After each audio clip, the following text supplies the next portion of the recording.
Hi folks, I'm Mike from Big Bear Bikes in Pickering, and today I've got Ellen McDermott with me today. Ellen is well known for her cycling exploits. Just tell me a little bit more, or tell the customers a bit more about what you've done really. So I have been a Big Bear Bikes supported rider for a grand total of 5 years, almost to the day. And the main things I've been doing are on the road. So I was the very first Irish criterium champion on the road, and lately I've been kind of really diversing into the gravel scene. So the UCI gravel series at the moment are pretty big, and I was on the podium last year for the Gralloch for my age group, but I was 7th overall in the gravel race up there. Superb. So we know she's pretty special on a bike, definitely. But there's also a reason why she's pretty special on a bike, because she understands a few more bits about how you fuel for such things. So much so that you've got a great company that you own, and it's McD Nutrition. Could you tell me a little bit about that?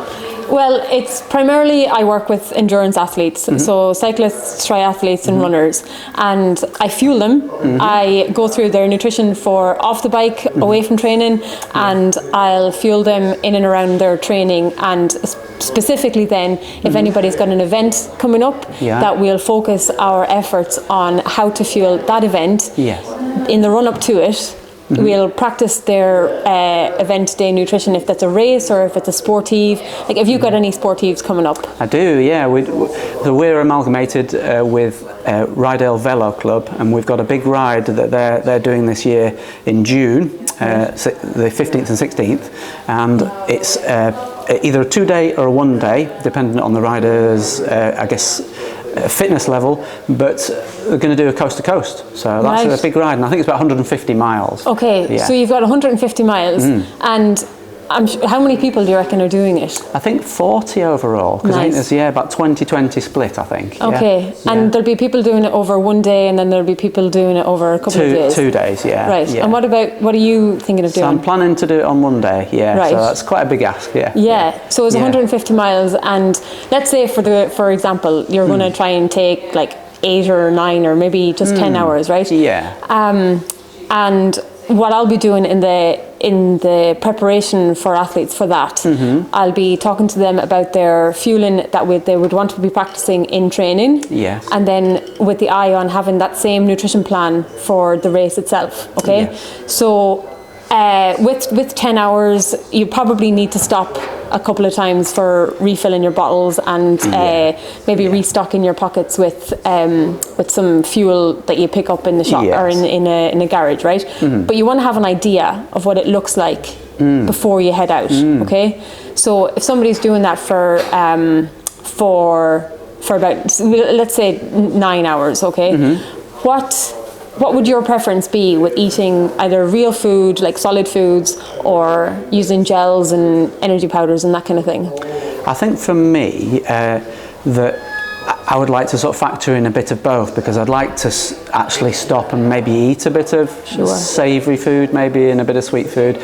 But I do think that I will definitely need to have some of this stuff as well on the bike, continuing, because I know that I couldn't get through the day just from one, I'd have to, even just for a couple of stops, I don't think I'd have enough energy. Absolutely. So say for example, if we did it in like 3-hour blocks, it means you'd have to stop twice, So for example, if you're trying to do it hard and fast, ideally I'd be aiming for about 90 grams of carbs per hour, So just to give you an example of what that might look like, these torque bars, they're about 40 grams. And then if you had one of these energy powder packets in a bottle, they are, if you see it on the back, carbohydrates for that is 30 grams. And then you had, to make up the rest of it, it would maybe be one of these gels. Because these are 30 grams. So basically, if you're sipping on that in your bottle, you eat one of these every hour and you have a gel every hour. That's literally as easy as it is. Like when I'm going out and doing like a long ride and I want to sort of put a bit of effort in and I want to fuel that 90 grams an hour, it's typically the carbs I've got in my bottle plus 2 things in my pocket per hour. So stop you there so I can understand. So is that for intensive, because I'm going hard here? Sure, yeah. Carbohydrates are king when it comes to endurance exercise, especially any kind of intensity that's above like your endurance pace. So endurance pace is like what you would be riding at, say, for a steady group ride where you can talk to your pals and you don't have to worry about storming up a hill at whatever intensity you could manage. Okay? Yeah, that makes so sense. this is for like you're trying to do this coast to coast as fast as you can. Yes. Okay. You don't want to be the guy at the back of the group hanging on for dear life because you've underfueled. Like that whole conversation around bonking and hitting the wall, like I'm sure you've experienced that. And it's awful. Yeah, definitely. What is it? Tell me. Just remind people what I'm talking about. It's a good one. I mean, maybe a lot. I'm sure a lot of people can, sympathise with this. But I think when it's really happened, it will stop everything. Like I've had to, the worst case scenario, I've had to stop my bike and sit down, and I've got tunnel vision, tingly hands, felt terrible, felt really emotional, and didn't feel like I could even do it. So much so that I can, I've had it quite badly before when I was 2 miles away from home, and I remember I had to sit on a bridge, and I was trying to get hold of, at the time I was trying to get hold of my folks when I was younger. Oh my God. And I couldn't imagine riding 2 miles home when I'd done 80 miles or whatever it was at the time. That's how bad I was. And then I pulled myself together and rode home very, very slowly. But the worst case scenario is I couldn't see properly. I'd lost my vision. And if you think about the safety of that, not only are you kind of slowing the group down and they have to, like, I don't know, push you up the hill to try and get you home, but it's not safe. Okay? Oh, no. So what this whole carbohydrate intake is to do is managing your blood sugar, okay? So it's to ensure that you don't, all of a sudden, because you've underfueled, fall into a big sugar dip, okay? Carbohydrates are, like, sugars are carbohydrates. So you kind of need to give your body the carbohydrates it needs on an hourly basis and know what they are. But the main thing is to practice it in training. Definitely. So if I was to tell you to go ahead and do 90 grams of carbohydrates per hour and you've been used to maybe 40 grams an hour, all of a sudden I'm asking you to almost double that amount. Your stomach won't tolerate it. There's some kind of energy pathways that need to be trained to make sure you can tolerate 90 grams an hour. Just to say, I mean, when you brought out the to see it, it's great to see it, isn't it? But that amount, I know full well, I've never, I've fueled wrong. I'll be totally honest, I've fueled wrong because I haven't had enough, and I know that I feel exhausted after a lot of my races. I do lots of cross-country racing, lots of fell racing and running racing, triathlon racing, bits and bobs. But reality is I'm normally too tired at the end than I should be. So I don't think I've ever fueled correctly by what you're saying, which is, and I thought I was doing it correct, so I think it's brilliant. Yeah, but we all think we're doing it correct, But the main difference that you'll find is that, say if you're doing this in training and you're getting your fueling correct during training, what you'll notice most is after training, that you'll feel more energetic throughout the day after, rather than lying on the couch all day long watching I don't know, the Tour de France. They're the moments when it kind of makes the biggest effect. And then obviously, say for example, if you did want to take 2 days to do the coast to coast, and you're riding as hard as you can, right? Say if your fitness level wasn't what it is now, but you had to ride 6 hours back to back, as hard as you can, and that's going to get you the 150 miles. But if you underfuel that first day, the next day you're kind of running on empty. By 2 hours in, you're on fumes, and that's kind of where it all goes wrong. Definitely, No. Sorry, I got a little cough there. And then if we talk about your hydration requirements for this as well, okay? Sometimes I'll get people to do a sweat test, okay? But this is kind of funny because say for example, I tell people that they need to drink 600 milliliters an hour. Okay. That's one of these an hour. Okay? Tell me how you would feel about that. Again, that's a hard one for me. I don't think I drink enough liquid, full stop. And how am I getting that or the correct energy in my body, because I know I'm not. So yeah, definitely. It's a big ask. I think when it's really, really hot, then I probably do. I mean, you'll know all about temperatures and different, you know, how often as a rider that, you know, when it's really, really cold, that you don't drink. Yeah. Because you don't feel like you need it at all, but yet you're missing it and you're still losing it. So yeah. Well, that's the thing. If you're waiting until you're thirsty to drink, it's already too late. Yeah. You're already a certain amount dehydrated. Yes. Yeah. And there's so many performance detriments that will start to occur when you are dehydrated. Yeah. You know, it was probably that as well that contributed to you having tunnel vision and feeling dizzy on the bike. Yeah. It's because there wasn't enough hydration there. Yeah. So these hydration tablets are great because they have electrolytes in them that can help with keeping electrolyte balance, and it also, because they've got sodium in it, it almost encourages you to drink. If it was just water on its own, the water as you're drinking it would just kind of make you want to go to the toilet a few times, right? But these, because they've got electrolytes in them, your body wants to hold on to the nutrients that are available in these. What you really need to remember though is, and everybody gets this wrong, there is no energy in these. There's no calories. You see, they're low-calorie electrolyte tablets. So they are not going to provide you any energy. That's what these are for. And that's got electrolytes in that as well. It does actually, yes, you're right. Yeah, it does have electrolytes in them. But if you wanted to just put a couple of bottles on your bike, say because you're not a fan of drinking your calories and you want to have real food and solid food, then putting these into your bottle will get you those electrolytes and encourage you to drink the fluid that you have on your bike. Just to touch on that again, because I think we talked about it a little while ago as well, the electrolytes, or in that, it allows it to absorb and hold the liquid more. Yeah, exactly. That's really clever, isn't it? Because otherwise it could just almost go through me. Exactly. And that's when people kind of feel like they need to go to the toilet a bit too regularly. And people worry about that, so they don't drink as much because they don't want to slow down, or they don't want to let people down. And, and they don't want to have to stop. And that can be difficult. But if you need to go, you need to go. Sure. Yeah. Okay. Well, we've touched on some brilliant products, and obviously we sell these in the shop. You know. Really, really interesting though about the levels that you take for the intensities that you ride. Sure, yes, and that's a good point. So if, for example, you didn't want to do it as hard and fast as you wanted to do it for this coast to coast, and you wanted to take your time going through and, you know, enjoying the sights and looking at the scenery. Which I might very well want to do. Exactly, Well then, you probably don't need to fuel 90 grams of carbs per hour.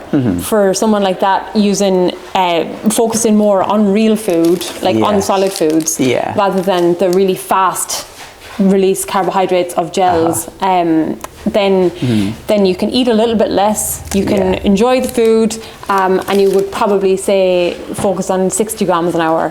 And then I see. Because you probably want to stop at a coffee shop, everybody wants a bit of coffee and cake, then that can form part of your fueling process as well. So let's touch a little bit, if we can, just to say, so if we are going to stop, which I'm sure, I hope we do, because I love a cafe stop just as much as everybody else, what would be a great food to eat when you do, you know, so coming away from this a little bit, what would be something that you would say, right, I'm going to get something from that, and it's not going to be feel too heavy and slow when you set off and you get that awful cafe leg feeling or whatever, you know. I know you're going to stop and feel that anyway, but Well, I think what the easiest way of looking at that is what not to eat, okay? Because everybody has a preference. Somebody might love eggs on toast, somebody might love a baked potato. But what to avoid are things that are really high in fiber. So a big massive salad bowl with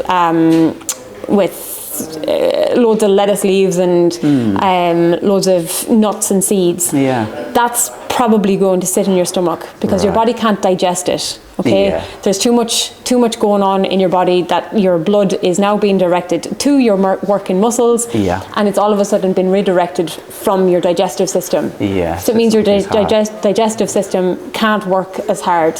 Okay, so if you're putting in a ton of fiber and a ton of fats, then it can't digest that, and it's just going to sit in your stomach and make you feel really heavy. So fiber you want to kind of stay away from. And things that are high in fat as well. So fat will be emptied from your stomach at a much slower rate So again, it'll just sit there and cause you all sorts of discomfort. Yeah. So my favorite is scone and jam, because it's pure carbohydrate, it's pure sugar, like it gets broken down into pure sugar in the body, and it's almost like rocket fuel. Every time I leave a cafe after having a scone, I'm like, oh my God, where can I go next? I'm going to practice this, definitely, so that's all good. That's but again, it's personal preference. Like eggs and toast is fine, but maybe don't have the avocado kind of thing, because it's too high in fat. A bacon sandwich is great because you'll get the salts, but it might, if it's kind of dripping in fat, then it's probably going to cause you a bit of discomfort. But again, it has to be something that you want to eat, because you're out for the day and you're doing this for the love of riding your bike and for the love of, you know, people love a cafe stop. So it's just about making smarter choices in the cafe that are going to fuel you while you're enjoying the stop as well. So maybe like a cyclist, but we've all heard people say about like baked beans on toast or something like that. Oh, magic. That's power, isn't it? Yes, yeah, absolutely. On brown bread or? Whatever you prefer. It really doesn't matter in that sense. Okay, cool. Can do that. That's good, because I'm vegan, but I don't want to, you know, kind of obviously. And I was thinking when you're saying eggs and stuff like that, you know, definitely I've had that before, and I think that's a really, really good thing. But then I think for somebody that's vegan, then maybe there's just something that's good, quick burn, but carbohydrates. Sure, that's it. Yeah, absolutely. Yeah, excellent. Oh, that's superb. Well, that's really, really good knowledge to learn, definitely. And I'm going to take all these away with me, should I say, and put them into practice. But excellent. That's the main thing, is to practice it all in training. Definitely. If you go out and try and it's the same with everything that I plan out for athletes. If they go out and they try to they arrive to their target event and they all of a sudden try and do things completely different to what they've been doing in training, the psychological aspect of it is too overwhelming. It has to become second nature. If I'm telling you to drink one of these an hour and you've never drunk one of these on a 4-hour bike ride before, absolutely. You know, it's just, you need to practice it all. And getting on with the products as well, isn't it? Because you know, it's a bit like you wouldn't ride a brand new bike, you know, for that race just because somebody given you one. You'd test it first, wouldn't you? So, and the same must go for this, you know, for the food that we try, because you don't want to upset your stomach or anything like that. But that's lovely. Superb. So thanks so much. That's been absolutely really insightful. Let's give it. So we take some takeaways from today. 3 top tips. Okay, so the first one I would definitely say, for your next 3 or 4 hour bike ride that you're doing, plan out your nutrition ahead and see what 30 or 60 grams of carbohydrates it looks like. Okay, so very simply, this contains 40 grams, this contains 20 grams, and you need to have one of those per hour. Right. Okay. Guaranteed. If you're not doing this a lot of the time, you'll probably come home with some food in your pocket anyway. The next one is your hydration. Okay. So 500 mils an hour is pretty much a starting point for everybody. Okay. Right. This is 600 ml bottle, so you want almost a full one of those per hour. So you'd have like that powder of that amount. Not even with the powder. I'm just talking about hydration there. Right. Okay. Yeah. And then the last one is to practice it all in training. Yeah. You can't show up to event day with all your pockets full of food that you've never tried before. You need to make sure that you like them, like the bars, and that you like the gels, and you need to make sure that your stomach can tolerate them. Oh, that's super. No, thank you so much again for that. It's been absolutely brilliant. Superb. So I hope that's helped everybody there. If you've got a big event coming up, then we really need to think about these things. Obviously, we sell all the products in store. If you like the video, come and watch more and more of our videos. So like and subscribe. Ellen, your company, a little bit about you as well. Well, if anybody wants to get in touch with me, I'm pretty active on social media. So my Instagram is @Ellen_McDnutrition. And then my website is www.macdnutrition.com. Superb. Well, I'll be definitely checking it out too. Thank you again. Thank you. Thanks, guys. Bye-bye.